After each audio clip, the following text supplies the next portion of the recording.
asking. What makes these guys so special? And why should I care? At the end of the day, aren't they really just playing records? Let's start with the records.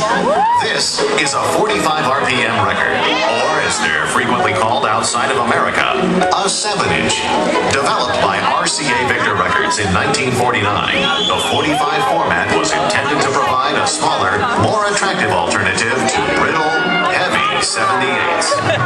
The two formats existed concurrently until the rock and roll boom in the late 50s, when 78s got left behind as consumers required portability.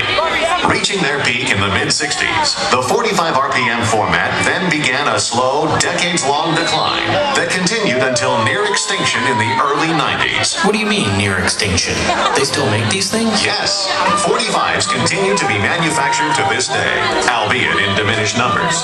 To many listeners, vinyl provides a tangible respite from the impersonal download model that has, in the eyes of some, removed an important physical component from the musical experience.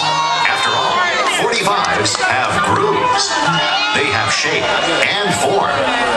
They have labels that can be personalized. And as an artifact, they are finite. Only so many of each record are made, giving them a cachet of value and collectability beyond the music itself. In some ways, the portability of the 45 has contributed to its rarity. The records were often viewed as disposable and frequently stored without sleeves. In fact, it's safe to estimate that as much as 90% of existing vinyl made between 1949 and 1979 was simply thrown away. Vinyl has always been, and probably always will be, the preferred format for scratch DJs. The tangible grooves provide a tactile experience that simply cannot be replicated by any other format. However, 45s are somewhat problematic. For starters, they're smaller. There's less real estate to get a grip on. And those big holes can really wreak havoc when you're cutting it up. Also, the disc is spinning at 45 revolutions per minute, as opposed to the standard 33 and a third.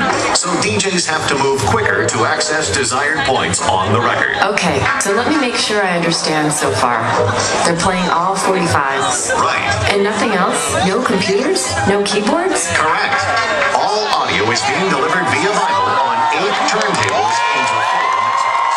Sometimes the audio is then being sent into either an effects box for echo effects, or into one of 2 guitar pedals, enabling us to loop the sound, loop the sound, loop the sound. Looping can also be done using precisely placed stickers on the record.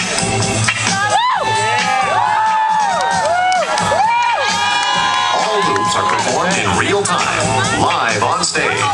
Essentially, when the show begins, it's a clean slate. But I heard they were just pressing up new 45s with stuff that didn't originally exist in the format. Isn't that cheating? Yes, that would be. That's why, as with the 2 previous sets, all 45s being played are original, vintage pressings. Okay, well how do I know who's playing what? I can barely see them.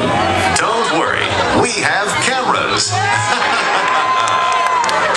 Thank you for listening. We hope this explanation has helped your understanding and appreciation of DJing with 45 RPM records. Now enjoy as DJ Shadow and Cut Chemist present The Hard Sell.